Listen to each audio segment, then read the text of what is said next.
All right, folks, welcome back to Nino's Corner.tv. I'm joined with Shemaine Nugent, Ted Nugent's beautiful wife. But I consider you guys friends now. You guys have been awesome on my show. Ted Nugent comes on every now occasionally. So and you helped put that together. So Shemaine, I owe you. You're awesome. Thank you, and welcome to Nino's Corner. How you doing? Well, thanks for having me. I'm doing great. And you know what? If you're nice to me, David, I'll give you one more thing. Do you have one of these? I have no, I don't have that one. I don't have that one, but I want that one. That one's awesome. I see you have the flag behind you. Yeah, Ted's I got flag. Ted's signature right here, but I also have a come and take them or something like that, but I will not comply. I need that one. That's the one I need. Yeah. And, but I'm not wearing the other one because Ted signed it, so I'm not going to walk around with the signature hat, you know? I don't want to ruin it. Well, then you need a couple. Yeah, absolutely. So I appreciate, well, what are some of the issues you want to talk about? I saw your Killer House documentary, and when I watched it, and people really need to see this documentary. It's killerhouse.org, right? That's where they can go to watch it. Killerhouse.org. It's something, folks, because I got to tell you, it's issues that you would never. It's the silent killer, is what I call it. Go into the story if you'd like about the mold issue. Well, our house that was once featured on MTV Cribs was contaminated with toxic mold. We never saw anything. I was pretty OCD about cleaning, but we started to realize when Ted was on tour, we would go away and feel better in rainy places like London and different all over the United States. And then we'd come home and we couldn't sleep. We were like walking zombies. We had short-term memory loss, total insomnia, so many different symptoms. I had debilitating migraines where I was popping medication like M&Ms, and I love M&Ms. But the side effect, one of the side effects of this medication may cause death. So not good. And it took me a long time. I went to dozens of different doctors. Nobody was talking about mold back in around the year 2000, 2001, and nobody could help me. So I had to become my own investigative sleuth to cure myself and my family. Ted and I both had 4 different types of mold in our bloodstream. Our son Rocco had severe asthma, and I also was diagnosed with having pre-emphysema, and I don't smoke. I've been a fitness instructor since 1980. So I went on this, spiraling rabbit hole that brought me to so many different things. And honestly, I think this is why initially you and I connected, because when I see something that's going on and it doesn't sound right, I question it and I go down that rabbit hole and I find out more and more resources. And I think that's how you and I got connected. But yes, so God kept nudging me to get this information out to help people. So I finally made this documentary. It's available at killerhouse.org. And honestly, I am looking to make a series show out of that because I just tap into the surface. I don't talk about how mold is used in biological germ warfare, Agent Orange, yellow rain. Mold has been used in if you see a lot of airplane flyovers, all the chemtrails, you mean? The chemtrails, mold is toxic. Mold is used in that, and it's used in a more concentrated sense so that it affects us more. It's used in actually livestock feed, corn that we feed our animals, grain. And is there an opportunity? It's not like I want to be known as the mold lady, trust me, but I've gone down this rabbit hole, and every day I'm finding new things about how they are using something simple like mold, and it's prevalent everywhere. 85% of homes have it. Most military housing has it, government buildings, schools that we send our kids to. And it's like, you're right. It's a slow killer. It's not like you break your arm and you go, wow, my bone is actually sticking out of my arm. I've got to go to the hospital.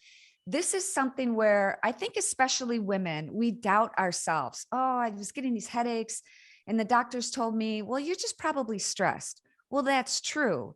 And so many, mold can mimic other illnesses and it's constantly being misdiagnosed. So I felt compelled and obligated to share this information with everybody. And if they want to check it out, it's at killerhouse.org. How frustrated were you? I'm sure, how many months or even years did it take before you found out what the issue actually was? And then how frustrated were you? Because that would be, if I was feeling ill all the time and not knowing the cause of it, that would drive me crazy. My son put it best in the documentary. He said, it's like when his dad, when Ted was on tour, we'd go with him on tour to different, concerts. And when he was at home with me, we'd go on tour to different doctors. So it was incredibly frustrating. And the problem is that most people can't afford to do this. Most people can't afford to do the $20,000 worth of blood work that Ted and I both did. And we found out that we had 4 different types of mold in our bloodstream.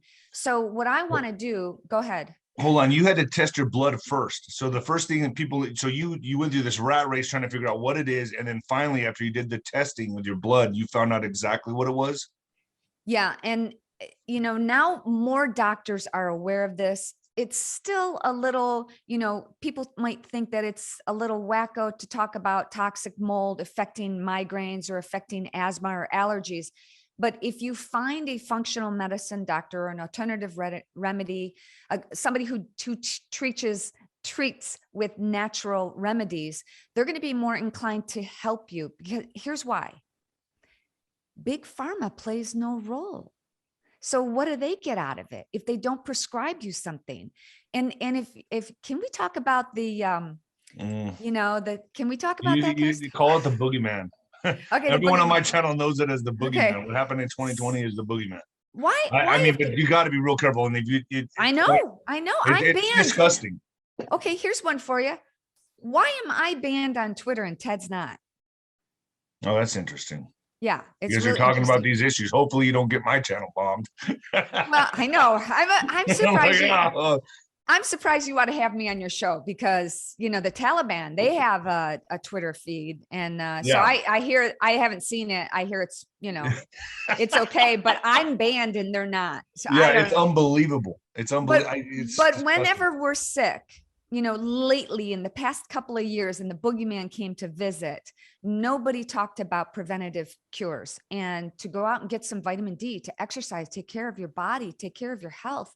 And also, this is what I talk about. I have a new community called Wildly Well. You can look, this, you can look great and have muscles and, be fit, but you can be miserable on the inside. You can be exhausted and you don't have that peace that only God can give you. So I combine all those things in my Wildly Well community. So is there supplements you're taking right now? And can people get them on your site? I mean, I take pretty much everything. No, I take a lot. I do too. I do too. I just started on pine pollen. I'm taking algae drops. I always take my supplements every morning, my morning supplements. But for me, vitamin E and vitamin D, I'm out in the sun. I like to get out in the sun. I feel that it's very important. Yes. I vitamin E, exercise. How can you, and that helps mentally, because when I'm exercising, I'm a very, I have high anxiety, high stress. When I'm exercising, and I can't stress this enough to people, get your butt on a treadmill, get your butt on an elliptical machine, get out, start lifting heavy weights. You will feel better. You will feel much better. And being outside is incredible. When I'm outside in the sun, take my shirt off, start doing some yard work, I feel great. Yes.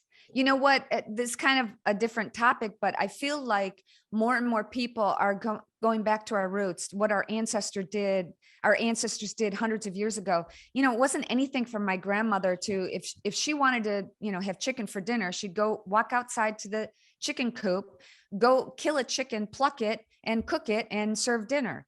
Now, think about this. Now we get in a car, we drive, even no matter where if you're in the city, you're going to be 20 minutes from a grocery store. Country, you're 20 minutes, 30 minutes, whatever. You drive to a grocery store, you pay money for meat, chicken, or you don't know where it came from. Really. You don't know where it came from. So your dollars, your hard-earned dollars, are going to pay somebody else what we should be doing anyway. And now we know that there's food shortages coming. So I got to tell you, you talked about, I want to address the vitamins. You talked about, making sure that we as a community go back to our roots and getting vitamins, getting vitamin D into our bodies. Ted and I have been using this supplement company called Isagenix for 6 years and honestly never go a day without it. Really. What's it called? Isagenix? Isagenix. Isagenix. ISAGENIX. The sleep spray is the bomb.com. Like Really? literally, I will not go a day without it. Even Ted is like, he'll say, I need more vitamins. But there are more and more people going back, returning to our roots and getting involved in, being a part of that cycle of life. Nobody wants to think about causing death. And I never, as a hunter, I never take that life for granted. But as a bow hunter, it's really difficult. Have you ever bow hunted? No, you invited me out to do it. I Well, come want to do it. on. I honestly want to do it. Come on. I'll teach you. We'll teach you. I'm gonna come, seriously. I'm gonna show up. You're gonna be like, oh fuck. Yeah, I do want to. Let me ask you this though. Ted Nugent and you obviously hunt for most of your food. Do you feel a difference in the food that you eat when you hunt for it than what you get at the store? Like, do you feel a obvious difference? I mean, are you like, wow, the food we hunt for, it just gives you more energy. You feel more life. What's the difference in the food that you hunt and the food that you buy at the store? Well, first of all, the whole craze the past 10 years has been grass fed. Well, Yeah. deer that we have roaming, the hundreds of deer we have here on our property in Central Texas is grass fed. And just like you talked about, go outside and get some exercise. If the animals that we ingest, the meat that we ingest, and even if you're a vegetarian, I want to speak to that as well, because you're saying, okay, I want to decimate this property and I want to plant, corn and lettuce and all this stuff. And I want to kill all the animals because that used to be their habitat. I want to kill all the animals in that area because I want to have my lettuce. So in this cycle of life, we are all responsible for that. But to answer your question, yes, I do believe that the venison, the wild game that we ingest, it's not fed up with chemicals and steroids. We're not paying somebody else to do the killing for us. And here's another one. We don't waste anything. How many times do people just like scrape their plates of food? We go, wow, I walked out. I put on all my camouflage. I got a backpack with my flashlight and, all my essentials. And I took my bow and arrow and I went and sat for hours to wait for a deer to walk in front of me. Like, how hard is that? At 20 yards? It's that easy. So you do, there's so much that goes into it. You appreciate it more. Yeah. I had a vegan on my show. Gosh, I forget his name, but he was on my show. I feel bad, but all the hits to the head in boxing. What do you expect? And he was on my show, and he was showing me footage from the slaughterhouses, the mistreatment of the animals. And I got to tell you the truth, man. That could have like turned me vegan, like watching that show or watching that footage that he was showing on my program, because he was talking about how the high adrenaline and the fear that they're feeling affects the meat. That's not the same in hunting, right? It's kind of like you have to be real stealth. And then, well, they don't see it. They don't see you coming. The goal is to imagine this. You walk into somebody's house, they know everything in their home, in their living room. Well, we're going out there in their living rooms. They know every blade of grass and they spot you. They know where you're at. they So sense you. oh, they can. Ted, I swear, Ted's got this like some kind of electromagnetic field where whenever he goes, not whenever, he's obviously a very successful hunter. Yeah. But if most of the time when I go out, I see something and I think there's some kind of energy that he puts out, and deer sense all that. They know what's So they run or do they come? They go, Is it like Ted's Ace Ventura coming, with the hide. I'll No, but probably he's, scare them all up. They'll think like Bigfoot's in the fucking forest and take off running. but you know what? It's one of the reasons why I started hunting. We've been married 33 years and I wasn't born and raised in a hunting family. I knew nothing about it, but day after day after we got married, he'd come in the house and say, wow, you should see this spectacular sunset or the sunrise, or there was a squirrel jumping from treetop to treetop. No talk about killing or slaughtering. It's more about, it's like golfing. If golfers, if they could only do it inside a building and, putt and things like that, probably less people would do it. When you're outdoors, it's so different. And it's it's really God's design. You know, in the Bible, it talks about God says, go get thy quiver and thy bow and get me some venison. So I'm just following orders here. You know, I'd like to get out there with you guys and do that. I mean, like I said, I had that vegan on, and it's kind of me every time I have a steak now, and I haven't stopped eating meat. I haven't stopped eating meat, but every time I have a steak or something like that, I think twice. I'm like, oh, what the animals go through. You know, it makes me. I feel bad. I feel bad. I get that. And if I had to stop and think about it, I would. There have been times when we were in Africa. When I've hunted in Africa half a dozen times. And one time when I was fairly new to bow hunting, I was hunting with Ted in a blind, and my bow made a twang sound, and I was hunting wildebeest, and it jumped up and I nicked it in its leg. I was devastated. I didn't hunt for a couple of years. But then, yes, you see those images of those animals being slaughtered, and it's terrifying. And I'll tell you, our son is vegan, not because he started out that way because he had so many digestive problems from toxic mold that he just found he felt better as a vegan. But he's also, it's not just vegan, it's getting rid of chemicals and pesticides and things like that. He understands, you know, the spirit of the wild, and also this life cycle, this Mother Nature life cycle. Something that people don't see or think about when they're in the wild is we had a couple of years ago, and I'll see if I can get you the footage and send it to you. So on our property in Michigan, there were two bucks, big bucks. They fight all the time. They fight over does, they fight over property, and they fight till the death. So they were locked. Their antlers were locked. And one, I thought they just fought until one like cowered away and ran off. They fight to the death. They fight to the death. Sometimes they do. I can watch them for hours, but they fight to the death. These two were locked in. They couldn't release their antlers. And one of them, the one that was surviving, the other one was still alive. But listen to this. A coyote was eating him alive. Eating him, he was still alive, barely alive. And the other one was still locked in, dragging it around. It's kind of gross to think about. I'm sorry. Nature's cruel. It's life. It's life. And Ted saw that and was able to take out his Glock and shoot the tine off of the one that was slowly dying. And so the healthier one could go free. But this is the cycle of life. This is Mother Nature. And, you know, we have to manage these wildlife, these precious renewable resources. In Michigan alone, there's 100,000 car deer accidents per year. That's just in Michigan. And who knows about how many that are, you know, not reported. When you say you use the whole animal and you guys go out hunting, what do you mean use the whole animal? I know the Indians use the bone, they use the carcass, they use the meat, everything. What do you got when you say you use the whole animal? I mean, what do you discard and what do you use? Well, we do send the pelts to all of our family members. They love them. Like my stepdaughter Sasha makes purses out of them, and she takes the antlers and she makes jewelry out of them. And we've got our house decorated. We auction off the skulls too for charities. And sometimes Ted will. Whoa! You've got to send me one of those. Okay, well that's going to cost. I gotta have a skull. I'll pay for it. The skull autographed by Ted Nugent. I'll pay for it. You can make a donation to we have a charity, Ted Nugent Camp for Kids. So I'm in, and I'll hang that sucker on my wall, but I got to get a Ted Nugent signed skull for sure. There you go. Yep. So yeah, it's really important. And, you know, have you ever been to Africa? No, but, I was going to ask you about that. Yeah, no, go ahead. Go with your story of Africa, but then I was going to ask you a question about that. I've never been to Africa. No.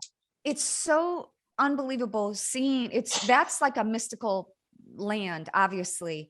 And it's so unbelievable to see. I never would have believed it unless I saw it myself. But I remember the first time Ted killed a giraffe, and I'm a new hunter. We had just gotten married. I didn't know anything about it. And I'm not kidding you. And I'm not trying to be gross or anything, but this is life. The natives there, we went with Dr. Rocco Joya, who owned a 50,000 acre tomato ranch in Hoedspruit, South Africa. Dr. Rocco Joya actually is my son's namesake. That's where we got his name. So we've been going, my son's 31 years old. So we've been going to Africa for a while. And the workers on his 50,000 acre tomato ranch, that's what they eat. And they eat giraffe. Everything. Wow. Everything. tongue. They got in the Oh. steaming, they were gutting it. And I'm not trying to be gross, but you asked the Oh, question. yeah, yeah. They were, as they were gutting it, they got in there, they took out the intestines, they hung, and yes, every part of an So animal. like what needs they to be use the blessed. intestines for? They eat it. They, oh, Yeah, yeah. And it's a delicacy, it's a luxury in a lot of different countries. We have been so far removed the past 50 years, 100 years from what our ancestors did. And I think things are going to be changing soon. I I think was people are going to appreciate hunters and the hunting lifestyle. I was just gonna say that because as the food shortages come, hyperinflation, people are gonna get people are gonna at least attempt to hunt. I mean, I would imagine the inner cities are gonna be really bad. Yeah. I would think the people in the country are gonna get, but I'm sure that's gonna get overrun with a lot of people as well. But I mean, yeah, you're gonna want friends that hunt 100%. Yeah. I have friends that go out and they shoot what I guess white-tailed deer. I'll be honest with you, Shane. I'll be honest with you, and I'm gonna admit this right here. Um, I don't hunt. Okay. Okay. I take the dune buggy out. I ride in the desert. I do stuff like that. But back in high school, we used to go, and I'm going to say this to my detriment. It's bad. People are going to be really pissed off when I say that. But we used to go shoot rabbits, in high school for sport. And I shot one and I felt so damn bad. I felt miserable. Like it really affected me. Like it affected my soul. When I saw that poor thing sitting on the rock and it was looking at me scared, and my friends were like, shoot it, shoot it. And I shot it for nothing. I didn't eat it, nothing like that. That was the last time I ever killed an animal. It destroyed me. So I have a big heart, man. It's hard for me to do that. But if it comes down to where I have to eat, my family has to eat, my family comes first. I mean, I would think most people agree with that. Yeah, absolutely. And I totally get that. And I understand that. I mean, again, I wasn't raised in a hunting family. I knew nothing about it. But since we're literally in the country and it's a totally different world. If you could only rely on what your hands gathered, the hunter-gatherer lifestyle, things would change. And, regarding rabbits, I mean, I've seen a hawk take off with a rabbit, take the whole thing. Yeah. And, it's a different lifestyle and it's not for everybody. But I think those people who want to be more awakened to what's going on, you have to consider, number one, growing your own vegetables. You better be doing that if you're not already, because you have to. And number two, just hunting. The next time, I want you to think about this. The next time you dig into a steak, think about how you would feel if you, like, when I'll tell you something. When I was in Africa, like I have always had this obsession with zebras when I was a little girl. I just loved the black and white. I'm wearing black and white. I love black and white. And one of the first animals I harvested was a zebra in Africa. I have a 35-pound girly bow. Doesn't take a lot of strength to bring it back. I just have to be a better shot. And I'm not bragging or anything. I'm just being honest. I can't break the shoulder bone. I have to wait till the animal is quartered away and the arm is forward and the leg is forward. And I have to get into that soft tissue. And when I had the opportunity to harvest a zebra, again, it was in Africa. I felt so proud at that moment because of one reason. The community at Rocco Joya's 50,000 acre tomato ranch had hundreds and hundreds of employees literally cheered and celebrated. That's their food. Right. So it's a different lifestyle, and nobody celebrates going to, the grocery store and picking out a piece of meat that's wrapped in toxic plastic. No, I agree with you. And it reminds me a lot of like the Indians in America when the white man came and just started slaughtering the buffalo. The reason they started slaughtering the Indian they handpicked the buffalo. They were stealth when they killed the buffalo, and they used every part of the buffalo. And then when the white man came, they started slaughtering the buffalo in order to eliminate the Indian, to kill their food source. Yeah. And it's just sad to say that I hate to say the white man, but the white man came and completely eliminated and destroyed all the buffalo in America that the Indians were using for shelter, food, warmth. I mean, the whole thing. And so animals are very necessary. I don't have a problem going and fishing. I don't know if like I just don't think fish have feelings. I have a goldfish that I thought died the other day, and he's in there swimming right now. I'm all happy. I was sad yesterday that my Aw. goldfish died, and today he's swimming around. So it's just like, yeah, they're cool. I love my dogs. I love my fish, but it's like it's something about me just hurting an animal. Like, oh, I can't do it. But if it's for food and for necessities, you're damn right. I'd have to. I mean, your family has to come first. I get that. And I'm with you 150%. We have a very unhealthy attachment to our dogs. I mean, it's bad, bro. It's bad. Like literally we built this house around like, okay, we have to have a dog wash room. We have to have indoor, outdoor kennels. Like it's literally, we have one dog, Sadie, who Ted calls Miss America. So he can say he goes to bed with Miss America every night. I mean, she's just the most precious thing. And I'm not kidding you. There have been times both Ted and I have had to hand feed her. And we walk her out to go to the bathroom. It's gotten to the point where we open the front door. She'll walk out a couple steps and look back like, are you not coming? You're not going to walk me out to go potty? Like it's bad. So I get that. So Shemaine, people can find you where? People can find me at ShemaineNugent.rocks, ROCKS, and it's Shemaine, SHEMANE, Nugent, NUGENT.rocks. And I don't know if you know this, where my name comes from. Where does it come from? It comes from the movie El Cid with Sophia Loren and Charlton Heston. Really? Charlton Yeah. Heston. Wow. Really? Yeah. All right. Yeah. Long time ago. Fun fact for the folks. Fun fact. Yeah. Fun fact. But yeah, they can find me on ShemaineNugent.rocks, and I'm on Instagram. I do dancing videos because you know what? I've seen them. You say I do a lot of other things, but I am a little bit more cautious about the information that I put out for political purposes, because I've already been banned and I'm shadow banned and all that stuff. Oh, I'm because shadow banned terribly on Instagram. I believe it's because those of us believe in God and guns and freedom. I think that's who they're going over after, Christian conservatives. So yeah, 100%. I'm on Instagram, I'm on Facebook still, and I'm coming out with a brand new podcast. Love to have you on my podcast too. Absolutely. And killerhouse.org is where they can go see the documentary. Yep, killerhouse.org. Well, thank you, Shemaine. I appreciate you coming on, and I will put this up on Fluff. I think this made FluffTube. I think it made YouTube, so I'll put it up there. God bless. All right. Well, thanks for having me. Tell Ted I said hi, and I do want that hat. All right, you can get one. But you have to come and get it. You got to come and. All right, I'm gonna get out there. I'm gonna go out and visit you guys at the ranch at some point, and we'll film everything. Just how bad of a shot I am.